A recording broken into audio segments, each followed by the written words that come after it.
I'm not happy with you, Mr. Johnson. You're on bond in this case, and now you've picked up a felony case. The only thing I asked you to do, behave yourself. Don't pick up any new cases. And now, Morgan, what has Mr. Johnson picked up? Unauthorized possession of a catalytic converter. Wow.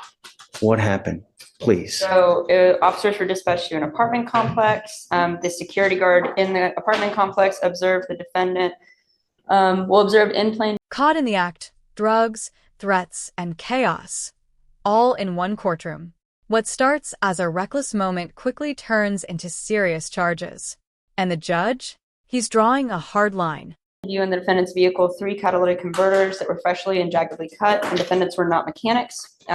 There's 2 defendants in this case. Defendant 1 was under a vehicle cutting the converter. When he saw security, he attempted to escape by jumping into a vehicle where defendant 2 was in the driver's seat. Security stopped them from leaving. So where was Mr. Johnson? I'm just trying to figure out if he was the number 1 or number 2 defendant, Judge. 1 second. Right, where was he? Was he in the car? How do we know if it's him? I don't want to try the case, right? But I don't want to. Sorry, Judge. In the DIMS, they just identify the defendant 1 and 2. Let me just pull up the offense report really quickly.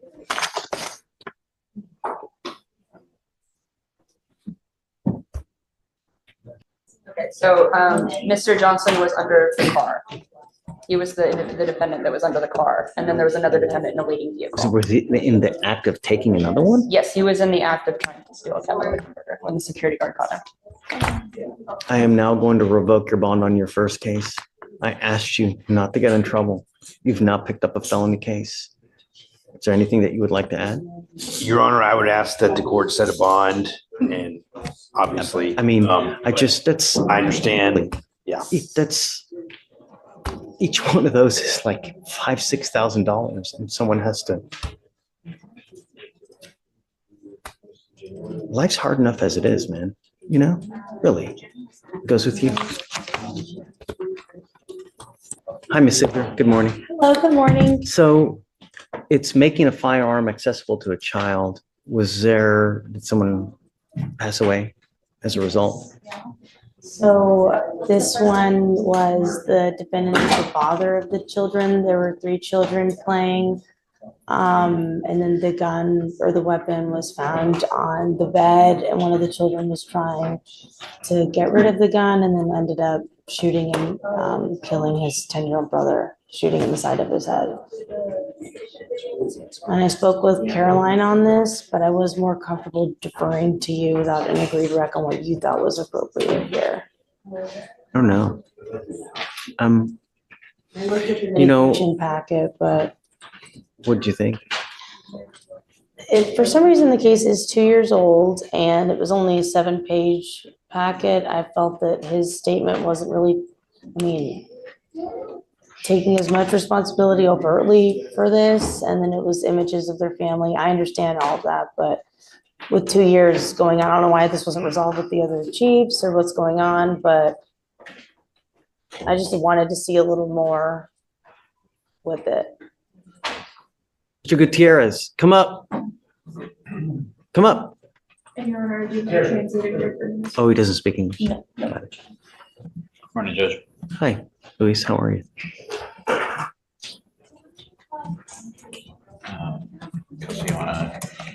So are you okay with going without an agreed rec, Ms. Siegler?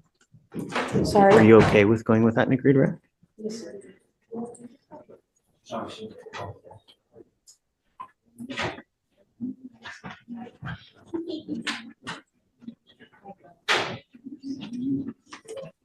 Where was the weapon initially? Do you know? It was found on the bed. Just the gun is laying. A gun is just. Well, do we know where it was initially before it was used? I guess that's my question. There were several guns in the house. One moment, let me pull up the OR, but this one that was involved in the accident was found on the bed. 1 second.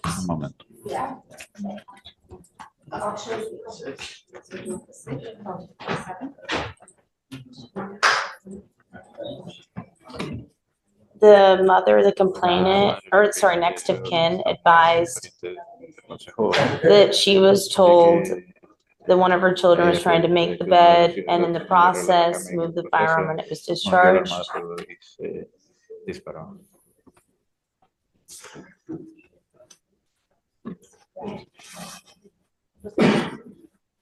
And the child did not know that the gun was loaded.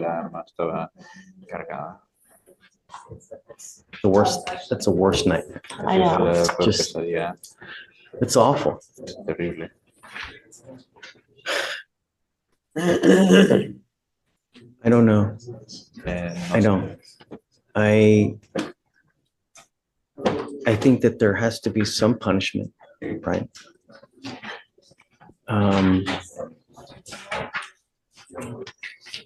Your Honor, we're happy to speak to him and have him redo his mitigation package. But the thing is that he's had the chance to do it. You know what you're supposed to do. And if you can't own up to it at that time, then, I mean, that's truly what you mean at that time. Right? So I'd like to see it, if you don't mind, his letter to see Of course. how he feels. Is he truly remorseful? You know, because, you know, on one end, I would think that the fact that your own child is dead because of you, is that punishment enough? Right? That's where I was at too, Your Honor, which I was conflicting on. If you can't even take responsibility for it, I mean, And You the know, next of kin, the mother, the prior chief did speak with her in person. We followed up with her over the phone. And she has expressed they've all been to therapy, obviously, and she said to leave it up to us. are they still together? Are they, is the family still together?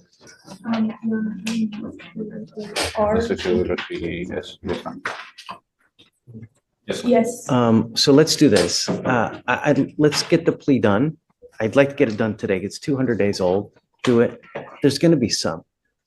Okay. Not as much, but there's going to be some. And then,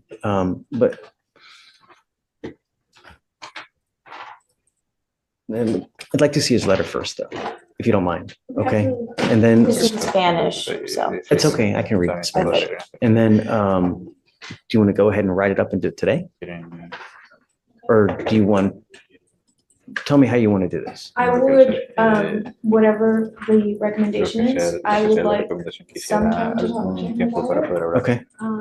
And if he would like to take it today, then we can take it today, but if not, then I would ask for something. No, if he doesn't take it, we're going to set it. It's 200 days old. It's time. So I guess let me take a look at the letter. Let me read it and then I'll get back to you. And then give me 15 minutes. Let me just talk to them and then, okay? Absolutely. Okay. Thank you so much. Sure. I'll print it right now. Thanks. Hi, Will. Shh. Mr. Trevor Maines, you're charged with criminal trespass. You're facing up to 6 months in jail and or a $2,000 fine. Oh, guys, crap. I'm sorry. Sorry, John D. And thanks, Mark. This is Mr. Trevor Maines. It's the last name, Trevor Maines. I guess under Trevor. Sorry about that, Judge. It's okay. So officer, are you ready for me? Yeah, okay. We're going to do probable cause. You have the right to remain silent. Anything you say can or will be used against you. You have the right to have an attorney present. If you cannot afford one, one will be appointed to you, sir. Okay. Officers were dispatched to a bar in Harris County, Texas, in response to a suspicious person. The complaining witness, a security guard, told the officer that the defendant had left the bar and gotten into his car, but then returned a short time later carrying a gun. While there were other parties arguing in the outdoor area of the bar. The defendant took the gun and threw it under the fence. The complaining witness retrieved the gun, took the bullets out, and returned the gun to the defendant and told him to leave. Complaining witness then observed defendant go to the back of the bar and hop the fence to get back inside. So they had told him to exit the bar, you said? Yes, Judge. Okay. Mr. Trevor, I'm going to find that there's probable cause to go forward with your case. How old are you, sir? 7. What do you do with yourself these days? What do you do with yourself these days? So I'm unemployed, I don't have a job. How come? Just moved here. Moved out here. From where? Okay, what are you planning on doing with yourself? Job.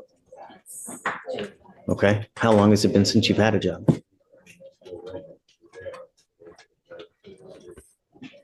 Like 2-3 years ago. 2-3 years since you've had a job? How do you support it? How do you live? How do you eat? How do you get money? Okay, Trouble. You see my record. I don't get in trouble. so you have any prior criminal history? Just carrying a handgun in a motor vehicle that was dismissed. I'm ordering you as a condition of your bond not to go back to this place. Do you understand? Not to be in possession of any weapons. Do you understand? So how are you going to get a lawyer, sir? Get paid for them. So you're just going to do nothing and You sign me a so I don't want to talk to you, the case. I don't want to talk about the case, but let me ask you this. You haven't had a job for 2 to 3 years. Why should the people of Harris County have to foot a bill for you when you get to do nothing for 3 years? How is that fair that we all have to pay for your lawyer when you don't do anything? You get to play Xbox all day, just hang out at home and do nothing, and we have to foot the bill for that? How's that fair? I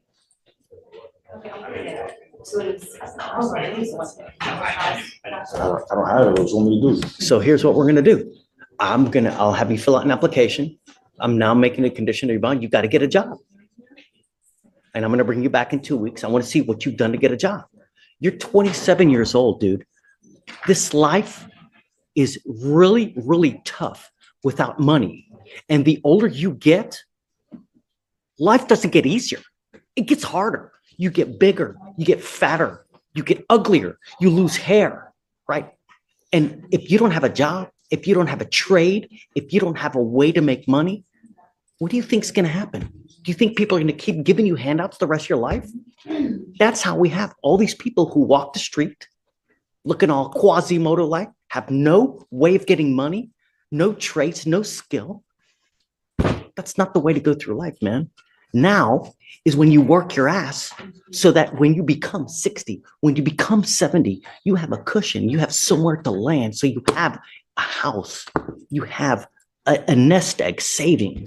Because if not, I'm going to tell you now, you're going to have a really rotten and miserable life. This life is a journey, and it's really a good journey where you buy nice things, have nice clothes, take nice vacations, pretty wife, kids, or it can be a rotten toilet of an existence where you're in and out of jail. You ain't got no money. You're begging every single person for this and for that. And that's not the way to go through life. Did you even graduate from high school? I want you to get a job. I will give you a lawyer today. But you're not to use alcohol. You're not to use illegal drugs. And I'm going to test you like crazy. I want you to know that now. And I'm going to hold you to a standard as well. Do you understand? And if you don't, life's not going to go well between you and I. I'm just telling you that now. You will be held to a standard. I'm going to bring you back in 2 weeks. And I want to see what you have done to get a job. If you come back here and you ain't got nothing in your hand, it's not going to go well. Do you understand? You might give an application. All right. Good morning, Mr. Daly. What would you like? So Judge, two things. I've talked to Madam Prosecutor on this case, Judge, and I'm approaching on two things. One, bond reinstatement and PC on this case, Judge. She and I have already discussed it on this case, and we just both want you to hear the PC if we can, Judge. Okay. And then on the bond reinstatement as well, Judge. So officers initiated a traffic stop in Harris County, Texas for a vehicle having a fictitious plate bearing the word traveler on it. During the stop, the defendant refused to provide. Traveler. Okay. During the stop, the defendant refused to provide ID or insurance information, stating, "I do not consent to this." Officer attempted to remove the defendant from the vehicle, and defendant actively resisted by pulling his arm away from deputies until he was detained. Okay? Tell me what, So we looked at, well, I'm sorry, Madam Prosecutor, the interference with duties of public servant, Your Honor. Even if my client is failing to give them that, then it is an arrestable offense. But in this situation, it is, Judge. However, in this particular situation, he didn't interfere with anything in terms of his own arrest. I can, if it was a resisting or something to that effect, I can they're see. just trying to get him out of the car. I don't And disagree. It's classic sovereign case where got the license plate, think that traveling by right is what I think, how they term it. In this situation, Judge, and the reason I'm employing upon the court is, even from what Madam Prosecutor has seen on the video, they're pulling and tugging at his arm, which put my client in some fear. It was more than one officer. It was pretty. But he still has a duty. If they're asking you to come out, they can lawfully do that. And there are videos, and go on YouTube, right? There are hundreds of videos where officers will literally destroy your car to get you out. When you get into a pissing match with a person who has the power of arrest, who's going to win, Mr. Daly? We don't disagree, Your Honor. Right. You know what I mean? That's real life. We don't disagree, Your Honor. I think under the circumstances of what actually happened, it was not Mr. Daly's position to resist or to interfere. That was not. He was concerned for his safety at that point. And actually, I don't know, did you hear that on the video? Right. And so in reviewing the video, it was pretty quick, pretty brash. They didn't give him an opportunity to respond per the prosecutor. In this situation, it wasn't as if he was intentionally Remember, not. this is just a mere probable cause. Yes, So, Your Honor, I agree. they ask you to come out of the car one time. Yeah, it's really, that's. One bad decision turns into a chain reaction of consequences. In this courtroom, nothing gets ignored and nothing gets excused. Respect the law or face the reality of it.